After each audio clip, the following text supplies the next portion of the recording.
అంటే ఇప్పుడు వేరే పద్ధతికి ఇన్నోవేషన్స్ ఏమి మీ దగ్గర కంపస్ సృష్టిస్తాం నేను కాబట్టి ఏదైనా చేయగలను చెప్తున్నారు ఆయన. నిజమే కాదట్లే. ఇప్పుడైతే ఒకటండి, Singapore startups have denied to come to Andhra Pradesh.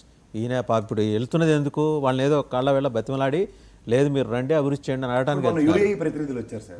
ఇప్పుడు $50 బిలియన్. సరే సార్, మామూలు పెట్టుబడా అది మీకు? ఎక్కడ మన ఆంధ్రప్రదేశ్ పెడతామన్నారు. ఆంధ్రప్రదేశ్లోనే విన్నారు కదా మీరు, వాళ్ళు మాట్లాడింది మినిస్టర్స్ మాట్లాడారు. మినిస్టర్స్ మాట్లాడారు. వాళ్ళు ఏం చెప్పారో వినండి ఒకసారి. ప్రధానికి లుల్లు ఎడుతుంది, కుకటపల్లిలో లుల్లు ఎవరైనా ఇచ్చేసారా? ఇప్పుడు పైపచ్చి మనం ఈ సనాతన ధర్మం అని మాడుతూ ఉంటారు కదా మా పవన్ కళ్యాణ్ గారు. జస్ట్ ఒక చిన్న విషయం చెప్తాను. తిరుపతి లాంటి ప్లేస్లో లుల్లు మాట్లాడితే పెట్టారు అనుకోండి, ఎవరికేస్తారు ఎంప్లాయ్మెంట్ అండి? వాళ్ళకే ఇస్తారు కదా మ్యాక్సిమం. సర్వీస్ ఇస్లామిక్ నేషన్స్ నుంచి రిప్రజెంటేషన్ ఎక్కువ ఉంటుంది. Over a period of time ఒక దగ్గర 10 లక్షల మంది సెట్ అవ్వరు అక్కడ. ఒక పవిత్ర స్థలమే కదా అది. సో ఇవన్నీ కాన్సిక్వెన్సెస్ ఏవి ఆలోచించకుండా ఎలా పడితే అలాగా లుల్లు వాళ్ళు వచ్చారు, ఏం పెడతారు వాళ్ళు పెట్టుబడి? ఒక డిపార్ట్మెంట్ స్టోర్కి ఒక హ్యూజ్ వేలో ఇన్వెస్ట్మెంట్ మళ్ళాడికి ప్యారల్గా ఇంకోటి కడతారు. అది సర్వీస్ సెక్టరే కదా సార్. సర్వీస్ సెక్టర్ ఎంప్లాయ్మెంట్ అంటే ఈక్వల్ ఇంటూ వాలంటరీ వ్యవస్థ కన్నా అవమానకరంగా మాట్లాడారు కదా దాని మీద.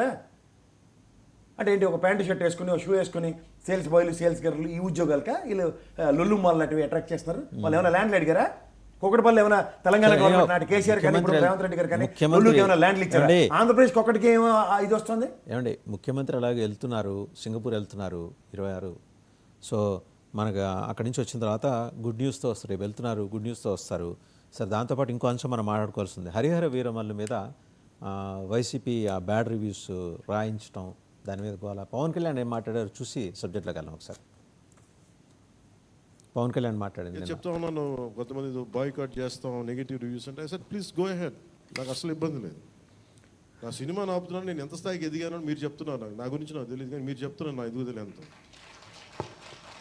ఎవడో ఒక హీరో ఒక సినిమా తీస్తే ఆ సినిమాని మిమ్మల్ని భయపెట్టేంత స్థాయిలో ఉందా? నా మీద కూర్చోబెట్టి ఒక క్విట్ ఇండియా మూమెంట్ అయితే ఉన్నా, క్విట్ ఇండియా మూమెంట్ లాగా బాయ్గా అంటే ఏం చేస్తారు చేసుకుంటున్నారు. ఏం ఫరక్ పడుతుంది, ఏమి తేడా పడుతుంది? నథింగ్. ఏదో చెప్తా ఉన్నాను, ఈజీగా ఉండండి, తేలిగ్గా ఉండండి. దెబ్బతే నేను కదా దెబ్బలు తింటుంది ఇక్కడ, మీరు ఈజీగా మీరు ఎంజాయ్ చేయండి జీవితాన్ని. అంతేగాని కూర్చోబెట్టి ప్రతి సోషల్ మీడియా కామెంట్కి దీనికి నలిగిపోకండి. అట్లా మీకు దమ్ముండి తిరిగి కొట్టండి. ఎట్లా దాడి చేయాలి అలా చేయండి. నెగిటివ్ ఆస్పెక్ట్స్ కొట్టి నవ్వలేయండి. సో అదండి. ఇప్పుడు వాసుదేవన్ గారు ఆయన ఏమన్నారు, దాన్ని సింప్లిఫైడ్ చెప్పాలంటే, ఇప్పుడు మీరు నాది అయిపోయిన తర్వాత కింద కామెంట్లో సార్ చూడండి, ఆయన ఎందులో పిలుస్తున్నారు రోజు అని మీకు నాకు కంటిన్యూస్గా ఉంటాను.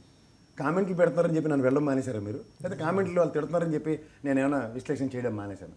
అలా ఇన్హెరెంట్గా మన దగ్గర మన పొటెన్షియల్ ఉంటే, ఇప్పుడు సినిమాలో సామర్థ్యం ఉంటే జనాలకి వీళ్ళేం పబ్లిసిటీ ఇవ్వట్లేదు, ఎవడో 4 రాతలు రాసాడనో లేకపోతే ఎవడో రేటింగ్ ఇచ్చాడని.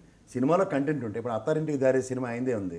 ఆ సినిమా ముందు రిలీజ్ అయిపోయి చాలా పార్ట్ అంతా సినిమా ప్రజల్లోకి వచ్చిన తర్వాత అది ఏ లెవెల్లో హిట్ అయింది? బ్లాక్ బస్టర్ అది కదా. అంటే విషయం ఉంటేనే ఏదైనా అని అర్థం. విషయం లేనప్పుడు ఏం కాంట్రవర్సీ ఏదో వచ్చింది ఏంటంటే, దాంట్లో వాళ్ళు మాట్లాడేది ఔరంగజేబు జీవితకాలానికి వీరమల్ల జీవితకాలానికి తేడా ఉంది. వీరమల్ల చనిపోయింది 1155లో, ఔరంగజేబు గారు చనిపోయింది, ఔరంగజేబు గారు 1618లో, చార్మినార్ కట్టింది 1591లో. ఈ 3 అంటే 2 విభిన్న కాలాలకు సంబంధించిన కథాంశాన్ని ఒక చోట